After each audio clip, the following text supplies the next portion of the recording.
A paz do Senhor, Deus abençoe sua vida, sua casa e sua família. Nós estamos aí, dando sequência ao primeiro trimestre das lições bíblicas da CPAD. Estamos estudando aí nesse primeiro trimestre o corpo de Cristo, a origem, natureza e vocação da igreja no mundo. O comentarista é o pastor José Gonçalves. E estamos aí chegando na quinta lição, é isso mesmo. A quinta lição que será ministrada dia 4 de fevereiro de 2024. 4 de fevereiro de 2024 é a quinta lição. Vamos aí para o texto áureo. Essa quinta lição, a missão da Igreja de Cristo. A missão da Igreja de Cristo é a quinta lição. O texto áureo está em Atos capítulo 2, versículo 42, que diz assim: e perseveravam na doutrina dos apóstolos, e na comunhão, e no partir do pão, e nas orações. A verdade prática diz assim: como sal fora do saleiro, cumpre a sua função de salgar, assim a igreja, quando adora e discipula, testemunha das insondáveis riquezas de Cristo. Isso aqui é coisa tremenda. A leitura bíblica em classe está em dois textos da Bíblia. Marcos capítulo 16, do versículo 14 ao 20, e Atos capítulo 2, versículo 42 ao 47. Essa lição ela vem com três objetivos. O primeiro objetivo da lição é refletir sobre a principal missão da Igreja de Cristo na Terra. O segundo objetivo da lição é aprofundar o entendimento sobre a adoração a Deus e a edificação mútua como atos contínuos. Terceiro e último objetivo dessa lição é pensar a comunhão fraternal e a atuação social como marca de uma igreja cristã genuína. O comentarista ele coloca aqui na introdução da lição: nessa lição, vamos estudar a missão da Igreja de Cristo. Veremos que a igreja é chamada para proclamar a poderosa mensagem da cruz, coisa que está raro hoje em muitos púlpitos. Pregam sobre mensagens de autoajuda, mas não de ajuda do alto. Então a mensagem de arrependimento, a mensagem do Calvário, a mensagem do arrebatamento tem sumido dos púlpitos de muitas igrejas. Então, assim, ela cumpre a sua vocação de eleita quando participa da grande comissão deixada pelo seu fundador, a saber, o Senhor Jesus Cristo. Mateus 28, 19. Então, como consequência dessa realidade, veremos que a igreja é uma comunidade adoradora de comunhão e, finalmente, é uma comunidade que exerce, ou pelo menos deveria exercer, um grande papel no presente século. Portanto, a Igreja de Cristo exerce uma grande missão neste mundo. A palavra-chave é grande comissão. O nome grande comissão não aparece na Bíblia, mas o nome não é errado, a pronúncia não é errada. Uma comissão é uma ordem para fazer alguma coisa. Jesus ele deu uma grande ordem aos discípulos, uma grande comissão. O que é a grande comissão? A grande comissão é a ordem que Jesus deu para ir e fazer discípulos em todo o mundo, entre todos os povos, tribos, línguas e nações.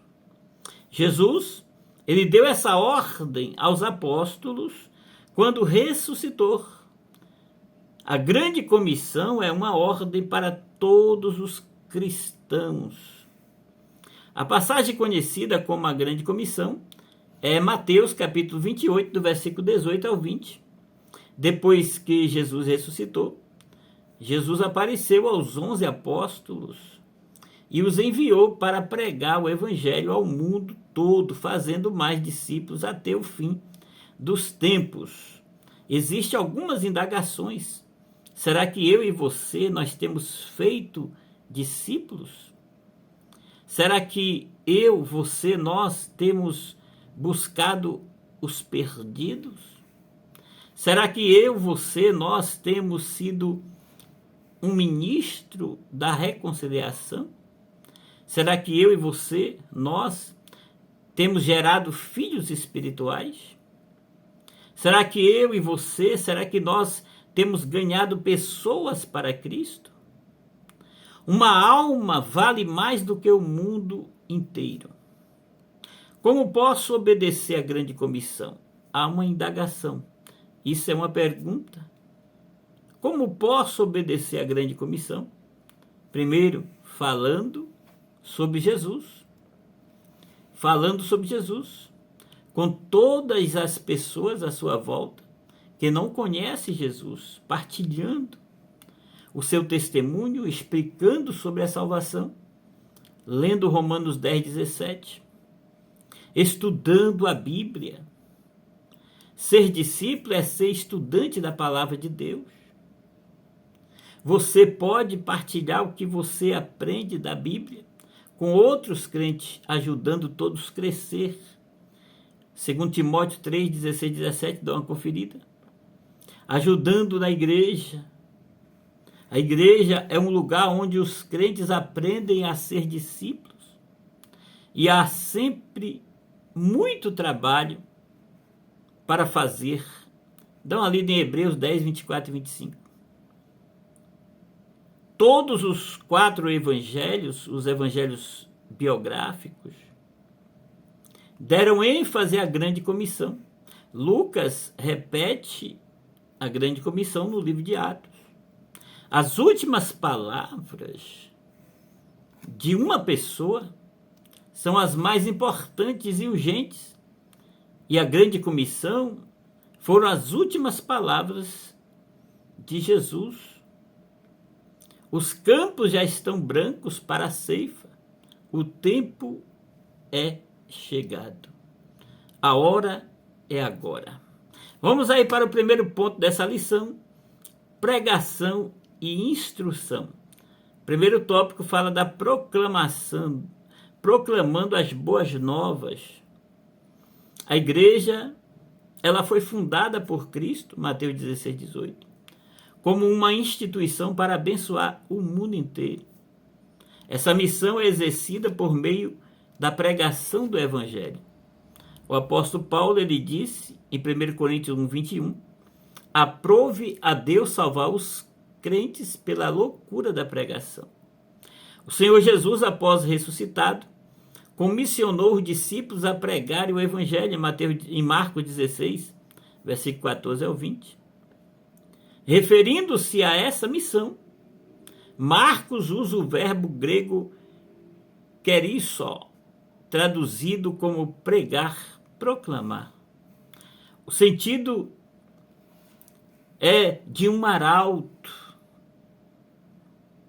que proclama algo. Esse verbo ocorre 61 vezes no Novo Testamento.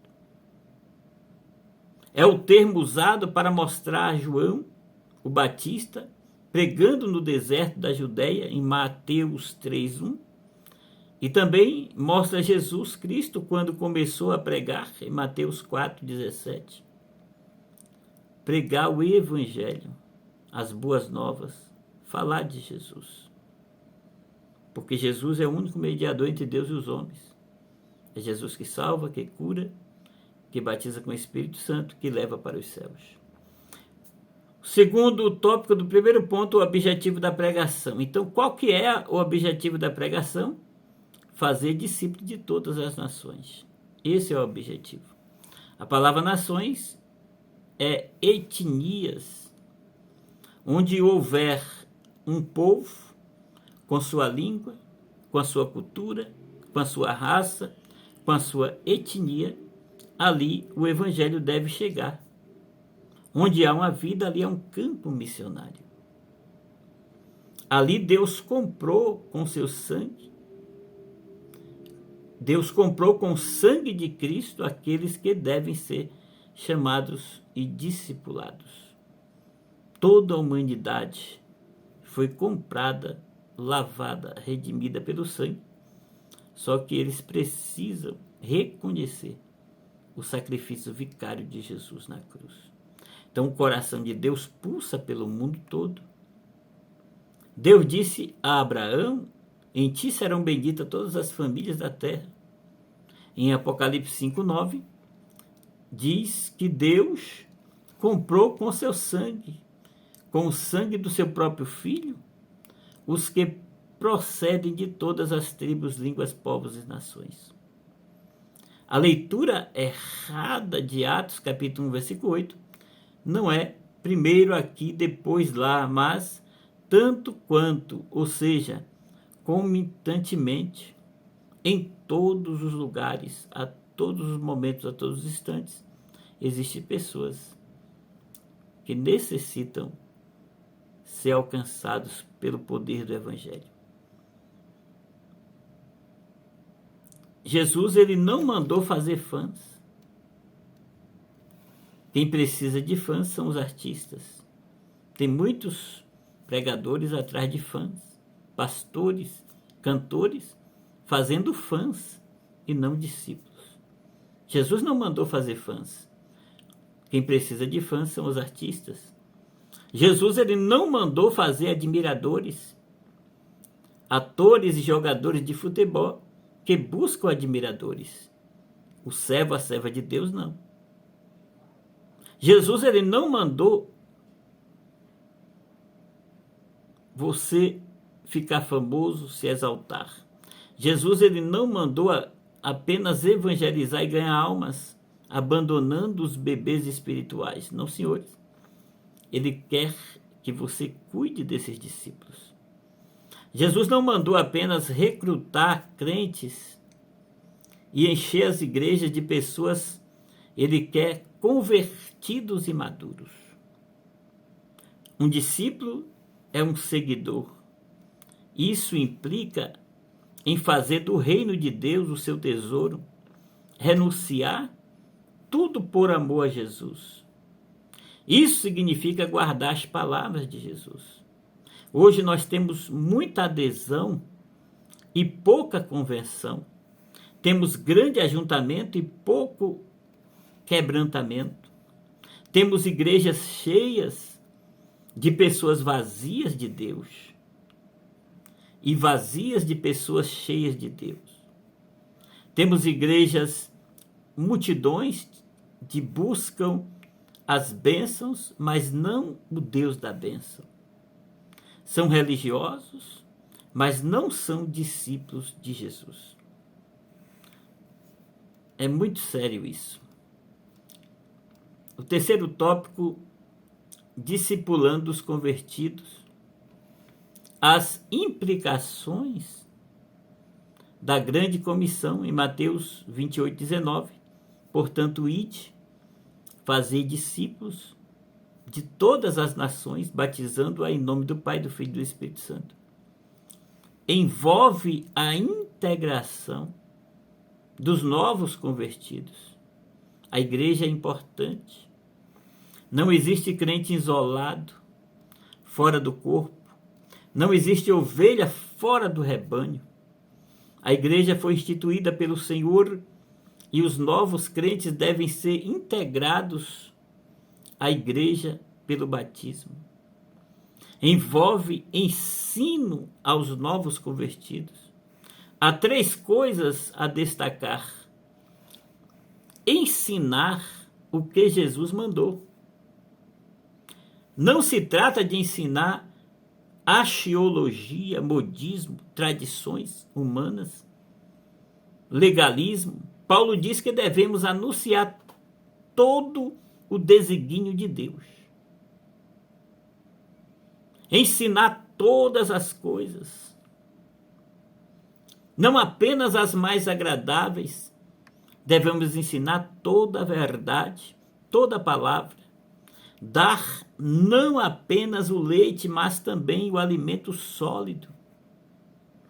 Ensinar a guardar. Ensinar não é apenas guardar na cabeça, mas obedecer. O discípulo é aquele que obedece.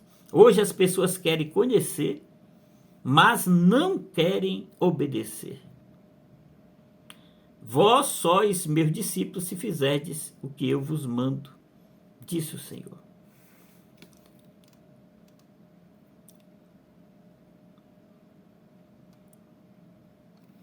O verbo discipular, do grego matetel, ocorre somente 4 vezes no Novo Testamento, enquanto o substantivo discípulo, matetes, ocorre 261 vezes. O sentido é o de alguém instruir ou treinar alguma coisa. Na verdade, Jesus estava dizendo: ide e discipulai, ide e fazei discípulo. A síntese aqui do primeiro ponto diz: a igreja fundada por Cristo tem o propósito de abençoar o mundo por meio da pregação do evangelho e do discipulado em palavras e ações. Você tem que ensinar o que vive e viver o que você ensina, para que aqueles que te ouvem também viva aquilo que eles estão ouvindo da sua parte. Vamos aí para o segundo ponto da lição: adoração e edificação. Primeiro tópico do segundo ponto: uma comunidade adoradora. No contexto bíblico, a adoração significa dar a glória que é devida somente a Deus.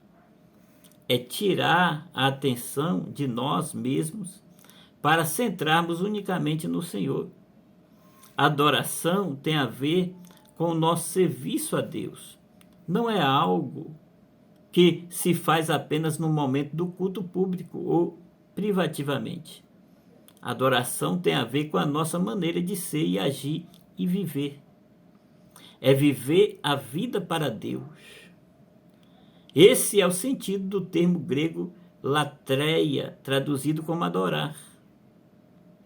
O apóstolo Paulo roga à igreja que apresente a Deus o seu corpo em sacrifício vivo e santo e agradável a Deus, que é o vosso culto racional. Romanos 12:1. Então a palavra culto nesse texto traduz o termo grego latreia.